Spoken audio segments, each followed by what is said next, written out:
I'm currently deployed to Iraq as an E6 in the Army. I have listened to your podcast and really enjoy your stuff, especially Discipline Equals Freedom. I know as a sergeant and as a leader, your focus isn't to be liked. However, your soldiers should respect you, respect both you and your rank. My question is, how do you tell your soldiers to do the small stuff, tedious stuff, like taking out the trash, and still be liked? All right. Well, first of all, if we want to get respect from people, we have to give them respect for sure. Think about this. Think if you took out the trash sometime. You know, think if you're the boss, but you see that the trash is getting overfilled and you just grab it and take it out. Yeah. Just think about what that does. Think about what that does to the attitude of the guys. If you took out the trash, you maybe in your mind you think you'd be losing respect, but you actually wouldn't be at all. Yeah. In fact, everyone looks at you and goes, "Oh, he's a good guy. He's taking out the trash. It was a little full, and he's taking care of it." So maybe if you're insecure, you'd think you'd lose respect. But I think if you're secure in your ability to lead, and if you know that doing some tedious stuff is going to make your guys appreciate you, then to me that means it's kind of worth it. Yeah, fully. Right? Another example, you know, we talk about taking out the trash, but like, what if the platoon space has to be cleaned? And on Friday, you just say, "Hey guys, you guys can go ahead and roll out. I got this." Right? There's a chance they're like, "Hey boss, we're not leaving." Yeah. We'll help you.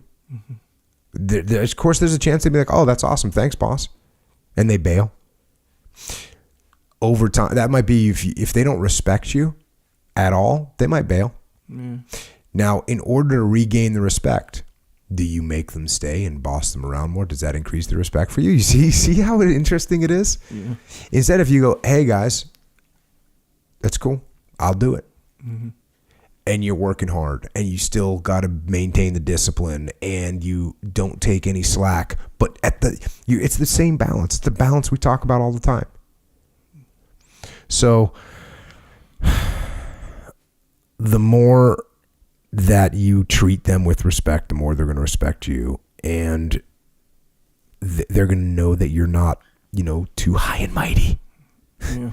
They're going to know that you're down to earth. When I was a platoon commander, task unit commander, I picked up brass. I cleaned the ranges with the boys.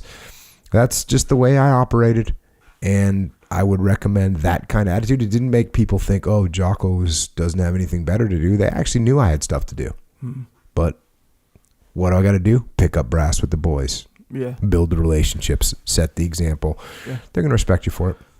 Yeah, makes sense. At the end of the day, do you have something better to do, right? Because in the big picture, it's like how you say, like, that's a leader. Yeah, like sometimes you literally have something that literally like sometimes you literally hey, the boys are picking up brass, and guess what? You got a meeting with the commanding officer. You got to go do. There's sometimes where you actually do. And what's cool is tactically and you heard us saying this at the FTX when we were up in Utah. If you see the leader doing something menial, what you should do as a follower is step up and say, "Hey, Echo, I got this. You can go and lead." Yeah. That's what you want. That's what I want to do for my leader. I want to take things off my leader's plate as much as possible. Yeah. Now, the more you try and you just have to build those relationships. The way you build those, if you don't have anything better to do, then you get down there and you help clean up the range. You help pick up the brass. Yeah. That's the way it is. I actually did notice that about you and Leif too. Where, like I'll have my camera equipment and, lights or whatever. And it's not a bunch of stuff, but, you're always like, oh, you'll like grab something. Yeah. And you don't like it when I grab your camera. Yeah, don't touch it. Don't touch it. But, and when it's just me and you, it's kind of like cool because we're just kind of friends or whatever. There's no perceived or no like hierarchy kind of thing. Like you're, but let's say like at the muster or whatever, it's obvious, like you guys have a specific job. I have a specific job, kind of thing.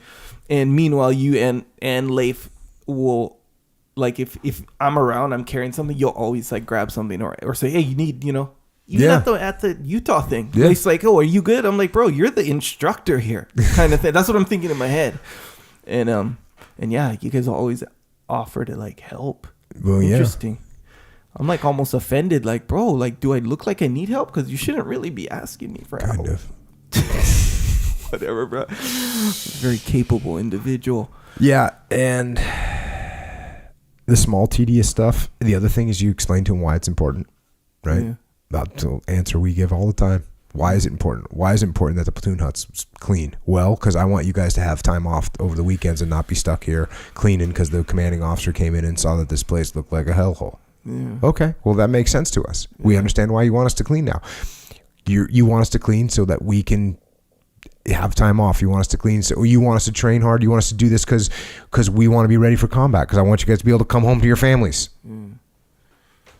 Make sure they understand why they're doing what they're doing.